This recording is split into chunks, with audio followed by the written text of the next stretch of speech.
ايه ده يا عيني، انتوا عندكم امتحان؟ طلبة بقى، ما كنا طلبة. طب بما انكم قاعدين بقى، طب ما تيجوا احكي لكم قصه الاربع طلاب الاذكياء، يمكن تستفادوا منها حاجه. كان في اربع طلاب ما كانوش مذاكرين خالص، بس هم كانوا اذكياء جدا. قعدوا اليوم اللي قبل ليله الامتحان ده يقعدوا يحتفلوا ويمرحوا ويلعبوا وكده، وطنشوا المذاكره خالص، ولحد ما بقوا فعلا مش جاهزين ان هم يدخلوا الامتحان خالص.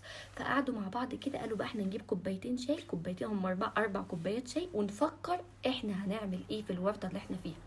ففكروا، جات لهم فكره كده ان هم يروحوا يبهدلوا نفسهم كده من الشحم اللي بيكون في عجل العربيات ده، ويروحوا لعميد الكليه. قالوا له احنا كان امبارح عندنا فرح وكاوتش العربيه فرقع، فنزلنا وبهدلنا عقبال ما عرفنا نيجي، وما عرفناش نجهز للامتحان ولا نحضر، فينفع حضرتك تاجل لنا الامتحان؟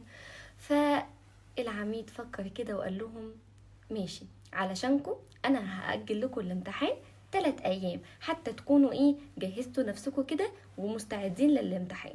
طبعا هما فرحوا جدا ان هما خدوا العرض الجميل ده، وراحوا فعلا ذاكروا وجهزوا جدا جدا للامتحان.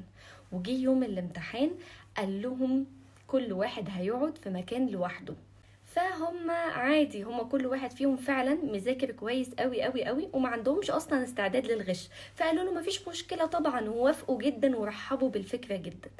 جه الامتحان لكل واحد منهم عباره عن سؤالين. السؤال الاول اسمك ايه، وده عليه درجه.